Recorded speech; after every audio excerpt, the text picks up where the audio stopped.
اللهم صل على سيدنا محمد وعلى آل سيدنا محمد وبارك وسلم۔ اللہ رب العزت آپ کا آنا ہمارا سیکھ کر آپ کو سکھانا قبول فرمائے۔ اللہ والو، آج ہمارے یہاں پہ جمع ہونے کا یا اس بیان کو کرنے کا مقصد یہ ہے، آج کے دور میں ایک ایسا مسئلہ جو ہر ایک کے ساتھ درپیش ہے کہ کوئی ایسی چیز ملے، کوئی ایسا عمل مل جائے، کوئی ایسا ورد مل جائے یا کوئی ایسا وظیفہ مل جائے جس کو پڑھ کر ہم کیا ہو جائیں، قرض سے چھٹکارا حاصل کر لیں، ہماری تنگ دستی دور ہو جائے، ہمارے رزق میں برکت آ جائے۔ اور اللہ والو، اسی طرح بے شمار لوگ، ہماری مائیں، بہنیں، بیٹیاں یا ہمارے اکثر بھائی مختلف وظائف کر کر کے رجت کا شکار ہو گئے، بجائے انہیں کہ کچھ حاصل ہوتا، جو کچھ ان کے پاس تھا شرائط کے بغیر پڑھ کے یا کسی جاہل عامل کے کہنے پہ پڑھ کے یا کسی یوٹیوبر کے کہنے پہ پڑھ کے انہوں نے جو کچھ تھا وہ بھی گوا دیا، اور رجت کا ایسا شکار ہوئے کہ خود بھی اجڑے، ان کی نسلیں بھی اجڑ رہی ہیں، لیکن ان کو کسی طرح سے یہ بات سمجھ نہیں آ رہی کہ ہمارے ساتھ یہ ہو کیا رہا ہے۔ اللہ والو، پھر یہی معاملات چلتے چلتے اس نہج پہ آ جاتے ہیں، یہاں تک انسان مایوس ہو جاتا ہے کہ جس طرح میں سوشل میڈیا پہ دیکھتا ہوں یا اپنے گروپ کے اندر ہمارے کچھ نئے لوگ جب شامل ہوتے ہیں درود پاک کے گروپ میں، یا فیس بک کے اوپر جو ہمارا پیج ہے اس کے اوپر کوئی لوگ کمنٹ کرتے ہیں، تو ان کی زبان پہ یہ جملہ عام ہوتا ہے کہ معاذ اللہ، ہم نے درود پڑھا، سوالات کی نیت کر کے پڑھا، یہ کیا وہ کیا، منت مانی، لیکن ہمارا تو کام ہی نہیں ہوا۔ اللہ والو، اب جو رزق کی تنگی ہے یا قرض کے اتارنے کے لیے وظائف ہیں، ان کو ہم اگر یوں کہہ لیں کہ ان کا جو مقصد ہے یہ حضور علیہ الصلوۃ والسلام کے کرم سے، یا ایسا اللہ پاک کرم فرما دے کہ ہمارے جو معاملات ہیں یہ بہتر ہو جائیں، ہمارا رزق کشادہ ہو جائے، یہ جو عمل کہلاتا ہے یا جو بھی وظیفہ کہلاتا ہے، چاہے آپ قرض کی ادائیگی کے لیے کریں یا رزق کی اندر جو ہے وہ برکت کے لیے کریں، تو یہ کشادگی رزق کا وظیفہ کہلاتا ہے۔ اللہ والو، ہم جب حضور علیہ الصلوۃ والسلام کی مبارک زندگی سے، مبارک سنتوں سے دور ہو گئے، ہمارے اوپر طرح طرح کی یہ جو بلائیں ہیں اور مصیبتیں ہیں یہ آنا شروع ہو گئیں۔ کیوں؟ ہمارے گناہوں کی وجہ سے۔ اللہ والو، آپ کو بہترین علم ہوگا کہ اللہ والے فرماتے ہیں کہ جب کوئی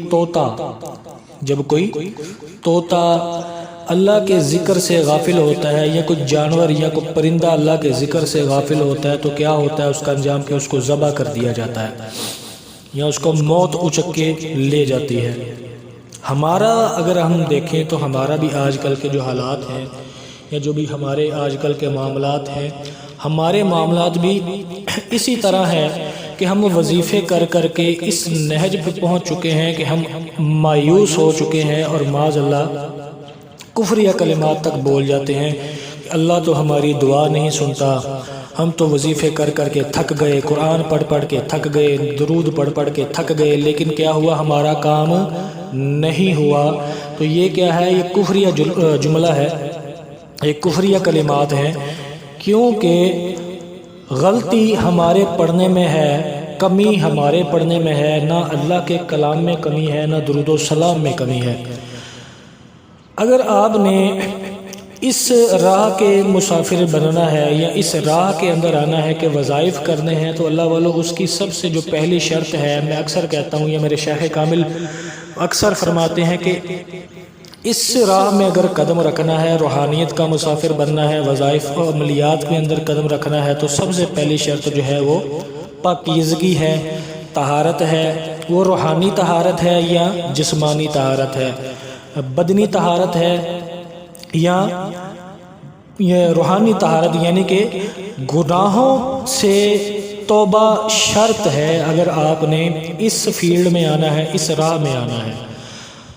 ہمارا کیا طریقہ کار ہے یا ہمارے معاملات کیا ہوتے ہیں کہ ہم ایک طرف تو دن رات وظائف کرتے ہیں، لیکن دوسری طرف سب سے جو پہلا ہماری غفلت ہے، ہم نماز پڑھتے نہیں ہیں، فرض نماز کا اہتمام ہی نہیں فرماتے۔ پھر دوسری ہماری جو غلطی ہے کہ ہم شرائط کے بغیر پڑھتے ہیں، ہمیں نہیں پتہ کہ ہم نے پڑھنا کس طرح ہے، ہم نے اس وظیفے کو یا اس عمل کو شروع کس طرح کرنا ہے یا اس عمل کو ہم نے مکمل کس طرح کرنا ہے، اور آیا جب وہ عمل 7 دن کا ہے، 21 دن کا ہے، 40 دن کا ہے، جب وہ عمل مکمل ہو جائے گا تو ہم نے اس کو چھوڑ دینا ہے بالکل، یا اس کو تھوڑا تھوڑا یا جتنے بھی اس کی شرائط کے حوالے سے اس کی روزانہ کی مقدار ہے اس کو ساری عمر پڑھتے رہنا ہے۔ پھر ہمیں یہ بھی علم نہیں ہوتا کہ ہم نے جو عمل کرنا ہے یا جو بھی وظیفہ ہم نے پڑھنا ہے وہ ہم نے حصار کر کے پڑھنا ہے، حصار کے بغیر اللہ والوں کچھ بھی نہیں ملنا۔ کیوں؟ جس طرح ہم اپنی زندگی کی دنیاوی دولت کو محفوظ کرنے کے لیے بینکس میں رکھواتے ہیں، یا ہمارے پاس اگر پیسہ ہے، ہمارا دفتر ہے یا کوئی فیکٹری ہے، اس میں مال پڑا ہوا ہے یا ہمارا سامان پڑا ہوا ہے قیمتی ہے جو، تو ہم وہاں پہ کیا کرتے ہیں؟ سیکیورٹی کا انتظام کرتے ہیں تاکہ ہمارا جو مال ہے یا ہماری جان ہے یہ محفوظ رہے۔ بین ہی یہ روحانیت کا معاملہ ہے، یہ اعمال کا معاملہ ہے، یہ وظائف کا معاملہ ہے۔ جو انسان کا سب سے قیمتی خزانہ ہے وہ ایمان ہے، ایمان کے بعد وہ نیک اعمال ہیں جو ہم کرتے ہیں۔ تو جب اللہ والوں ہم دنیا کی کمائی کی حفاظت کے لیے تو ہم سیکیورٹی گارڈ رکھ لیتے ہیں، ہم اس کی حفاظت کا انتظام کر لیتے ہیں، لیکن ہماری غفلت کا عالم دیکھیں کہ ہم اس طرف توجہ ہی نہیں دیتے کہ بھائی جو ہم نیک اعمال کر رہے ہیں اس میں دن بدن ہمارے ایمان کا درجے بڑھ رہے ہیں۔ شیطان کو یہ بات کس قدر ناگوار گزرے گی، لہٰذا وہ کس طرح پہ در پہ ہم پہ حملے کرے گا، اور ہمارا یہاں تک نوبت آ جاتی ہے کہ ایمان سلب ہو جاتا ہے، کفر کی حد تک بندہ پہنچ جاتا ہے کہ معاذ اللہ جی ہماری رب سنتا نہیں ہے، ہمیں قرآن سے فرق نہیں پڑا، ہمیں قرآن سے شفا نہیں ملی، ہمیں درود سے شفا نہیں ملی۔ اللہ والو قرض جو ہم پہ چڑھتا ہے اس کی جو سب سے بڑی وجہ ہے یہ ہے تنگ دستی، یا ہمارے جو ذریعہ معاش ہے یا جو ہماری آمدن ہے وہ اتنی نہیں ہے کہ ہمارے زندگی کے وسائل جو ہیں وہ ہم اتنی آمدن میں پورے کر سکیں، ہم قرض لینے پر مجبور ہو جاتے ہیں۔ پہلی بات تو یہ ہے۔ پھر دوسری بات یہ ہے کہ ہماری آمدن تو ہے لیکن ہم کہتے ہیں کہ جیسے کسی نے کوئی ایمرجنسی میں کام کرنا ہے، اس کو اب پتہ ہے کہ میں فلاں سے لوں گا یا فلاں دن کو میرے اتنے پیسے آنے ہیں، تو میں اتنے پیسے کسی سے قرض لے لیتا ہوں، اپنا وقت گزارتا ہوں، اپنی ضرورت پوری کر لیتا ہوں، جب وہ پیسے وہاں سے آئیں گے تو میں اس کو واپس کر دوں گا۔ دوسری وجہ یہ ہے۔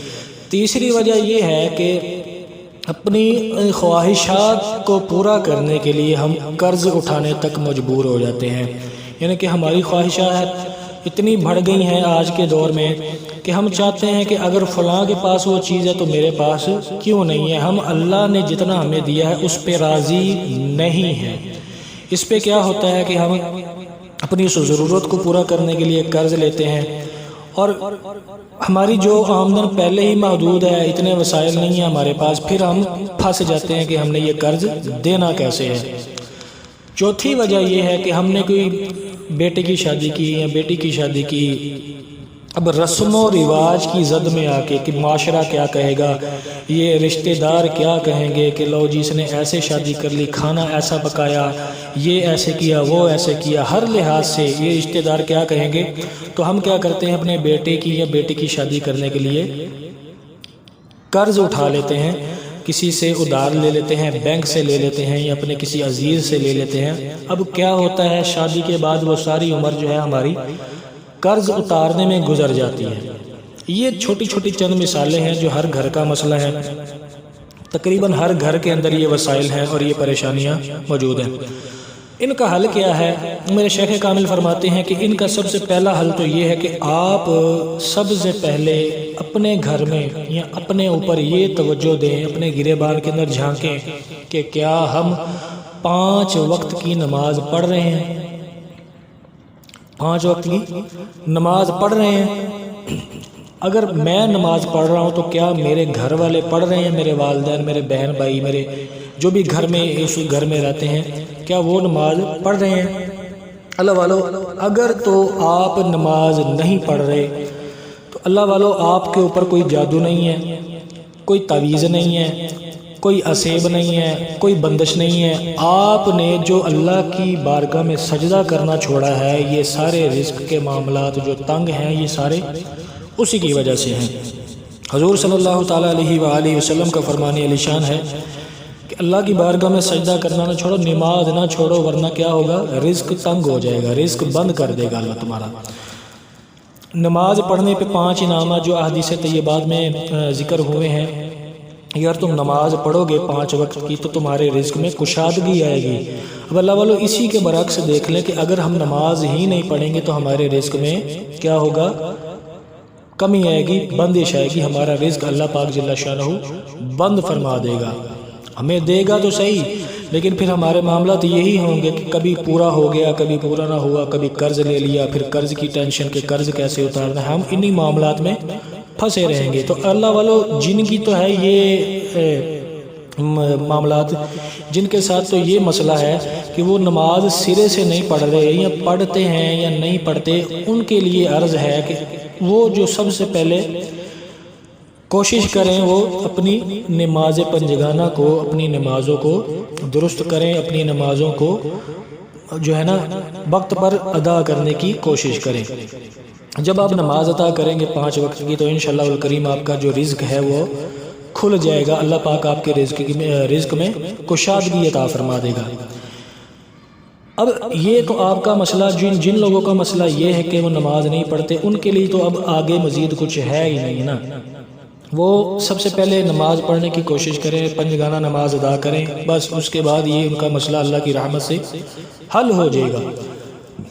اب آپ کہتے ہیں کہ نہیں جی ہم نماز پڑھتے ہیں، ہمارے گھر میں بھی نماز کا اہتمام ہوتا ہے، تو اللہ والو آپ لوگ جو ہیں دوسرا کام یہ کریں گے کہ آپ ہر وقت باوضو رہنا شروع کر دیں، باوضو رہنا شروع کر دیں۔ جب وضو نہ ہو دوبارہ جا کے وضو کریں، پھر جب وضو نہ ہو دوبارہ وضو کریں، رات کو سونے سے پہلے وضو کر کے سوئیں، پھر جب صبح کو آپ کی آنکھ کھلے گی تو پھر آپ فجر کے لیے جب جاگیں گے تو آپ پھر وضو کر لیں گے۔ اس طرح کیا ہوگا کہ وضو کا جو نور ہے یہ آپ کے اندر سرایت کرے گا اور اللہ پاک اس کی برکت سے رزق کشادہ کر دے گا۔ تیسرا کام یہ ہے کہ آپ لوگ سفید لباس کا اہتمام کریں۔ میرے بھائی ہیں جو میرے سوشل میڈیا پہ سننے والے ہیں، وہ کیا کریں گے؟ تیسرا کام کہ سفید لباس کا اہتمام کرنا شروع کر دیں۔ سفید لباس حضور علیہ الصلوۃ والسلام کی سنت مبارکہ ہے، سنت کریمہ ہے۔ جب آپ اس کا اہتمام کریں گے سنت کا اجر بھی مل جائے گا اور اللہ اس کی نورانیت سے آپ کو کیا کرے گا؟ رزق میں آپ کے کشادگی ہونا شروع ہو جائے گی۔ اب یہ 3 کام ہو گئے۔ چوتھا کام آپ نے یہ کرنا ہے کہ خوشبو کا اہتمام کرنا شروع کریں۔ اللہ والو خوشبو لگانا حضور علیہ الصلوۃ والسلام کی سنت بھی ہے۔ جو خوشبو ہے وہ حضور صلی اللہ علیہ وآلہ وسلم کی سنت مبارکہ ہے۔ اب اس میں میرے شیخ کامل فرماتے ہیں کہ خوشبو کا اہتمام کرنا ہے اور صرف ایک خوشبو لگانی ہے۔ آپ جو بھی خوشبو لگاتے ہیں آپ نے وہ خوشبو بدلنی نہیں ہے، کوئی ایک خوشبو انتخاب کر لیں اور اسی کو ساری زندگی لگائیں۔ اس میں کیا راز ہے؟ اللہ والے فرماتے ہیں، میرے شیخ کامل نے فرمایا کہ جب آپ ایک خوشبو کا استعمال کریں گے، ایک خوشبو کو دن رات لگائیں گے اپنے جائے نماز پہ لگائیں گے، اپنی تسبیح پہ لگائیں گے، اپنے کپڑوں پہ لگائیں گے، تو اس سے کیا ہوگا کہ جتنی بھی خوشبویات ہیں، جیسے ہماری پسند الگ الگ ہے، کسی کو گلاب کی خوشبو پسند ہے، کسی کو چنبیلی پسند ہے، کسی کو عود پسند ہے، کسی کو کوئی خوشبو پسند ہے، تو اسی طرح جو اللہ جل شانہ کے نیک اور صالح جنات ہیں، ان کو بھی خوشبویات جو ہیں وہ پسند ہیں۔ اولیاء اللہ کو خوشبو پسند ہے، فرشتوں کو خوشبو پسند ہے، یہ ان کی غذا ہے۔ تو اب جس طرح ہماری پسند الگ الگ ہے، اسی طرح ان فرشتوں کی یا جنات کی، موکلات کی، یا جو خادمین ہیں، ان کی خوشبویات بھی اپنی اپنی ہیں اور الگ الگ ان کی پسند ہے۔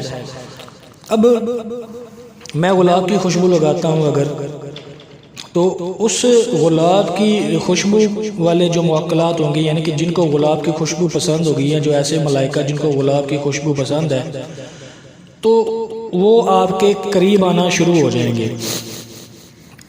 پھر جب آپ اس کا اہتمام کرتے رہیں گے، گلاب کا اہتمام کرتے رہیں گے، خوشبو کا، تو اللہ والو آپ کیا کریں گے، دن رات لگائیں گے، تسبیح پہ لگائیں گے، جائے نماز پہ لگائیں گے، اپنے کپڑوں پہ لگائیں گے، سونے والی جگہ پہ لگائیں گے، ان موکلات کو، ان خادمین کو آپ سے انسیت ہونا شروع ہو جائے گی۔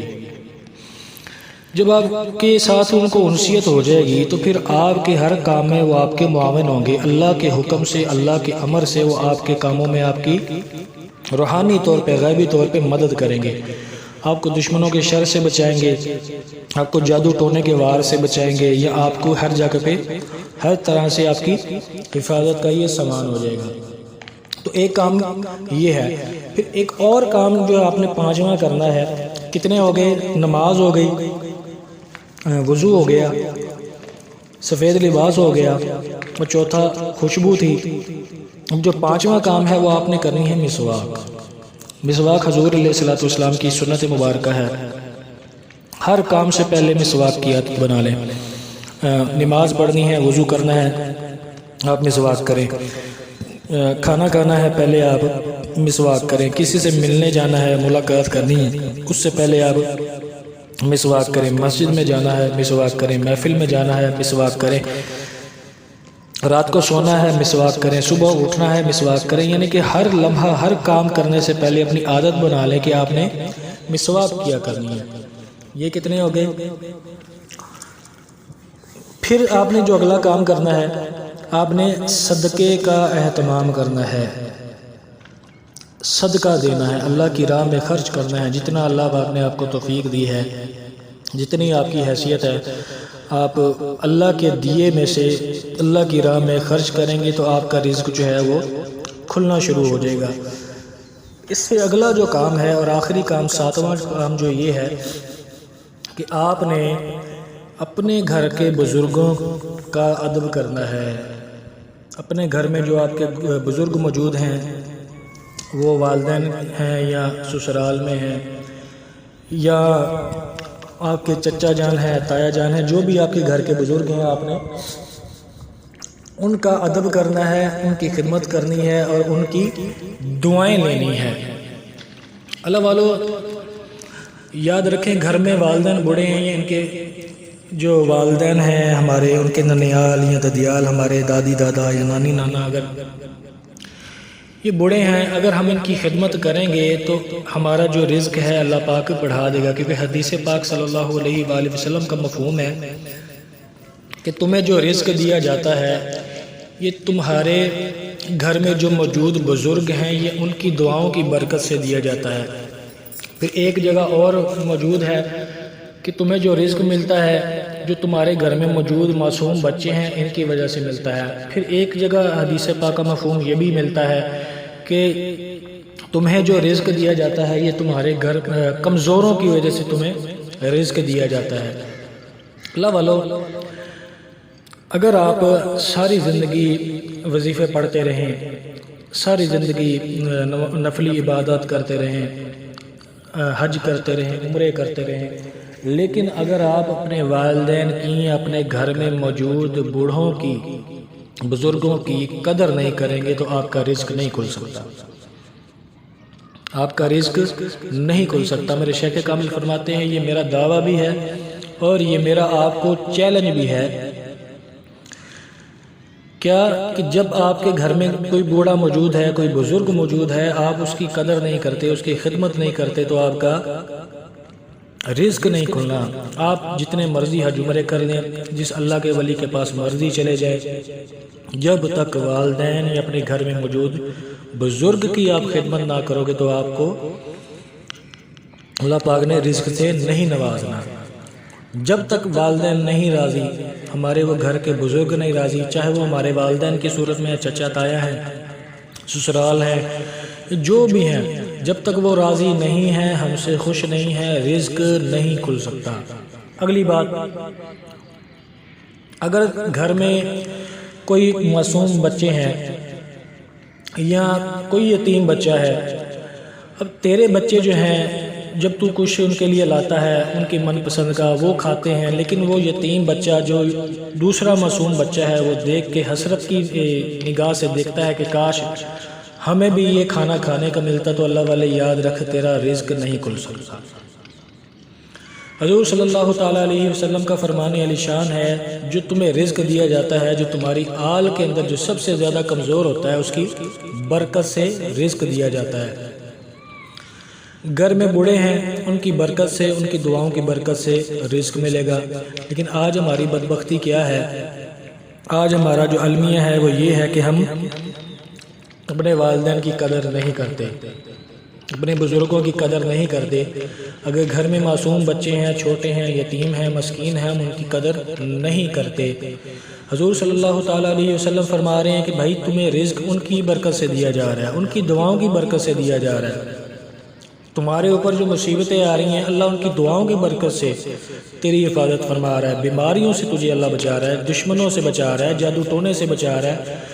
زندگی کے اندر لامتناہی ایسے مسائل ہیں جن کی وجہ سے اللہ پاک تجھے بچا رہا ہے۔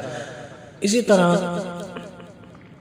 یاد رکھیں اللہ والو، آپ کے گھر میں کوئی بھائی ہے، بہن ہے، کوئی بھی ہے، اس کے بچے اگر یتیم ہے، مسکین ہے، تو ان کو ترجیح دینا شروع کرو۔ جو اپنے بچوں کو لا کے دو وہی ان کو لا کے دو۔ اس سے کیا ہوگا کہ تیرا رزق کھل جائے گا، اللہ تجھے نواز دے گا۔ اگر اس کے برعکس کرو گے کہ تیرے بچے من چاہ کھائیں، من چاہ پہنیں، اب وہ تیرے گھر میں موجود ہے، یتیم ہے بیچارہ، مسکین ہے، یا غربت کی چکی میں وہ پس رہے ہیں، ان پہ تیری توجہ نہیں ہے، اگر ان معاملات میں تو پڑ جائے گا تو ساری زندگی بھی اگر تو لگا رہے گا تو تیری رزق کے کھلنے کے کوئی چانس نہیں ہے۔ اللہ والو، اب یہ 7 کام جو ہیں یہ آپ نے جو آپ کو بتائے گئے ہیں یہ کرنے ہیں۔ اب ان پہ غور کرو اور ان 7 کے 7 کاموں کو پورا کرو۔ پھر اگر آپ کہتے ہیں کہ ہم یہ 7 کے 7 کام ہی کرتے ہیں پھر بھی ہمارا رزق نہیں کھل رہا، ہم نماز بھی پڑھتے ہیں، گھر والے نماز پڑھتے ہیں، ہم باوضو بھی رہتے ہیں، ہم خوشبو بھی لگاتے ہیں، ہم سفید لباس بھی پہنتے ہیں، ہم مسواک بھی کرتے ہیں، بوڑھوں کی خدمت بھی کرتے ہیں، ان کا احترام کرتے ہیں، جو یتیم بچے ہیں، معصوم بچے ہیں، ہم ان کی ضروریات کا خیال رکھتے ہیں۔ اگر ان 7 کے بعد بھی آپ کا رزق نہیں کھلتا تو اللہ والو آپ سب سے پہلے کیا کریں گے؟ توبہ کریں گے۔ توبہ کر کے اللہ کا ذکر کثرت سے کریں گے۔ آپ اللہ کا ذکر کثرت سے کریں گے، کیونکہ اب جو کمی ہے وہ اللہ کے ذکر میں کمی رہ گئی ہے، اللہ کے ذکر میں کمی رہ گئی ہے۔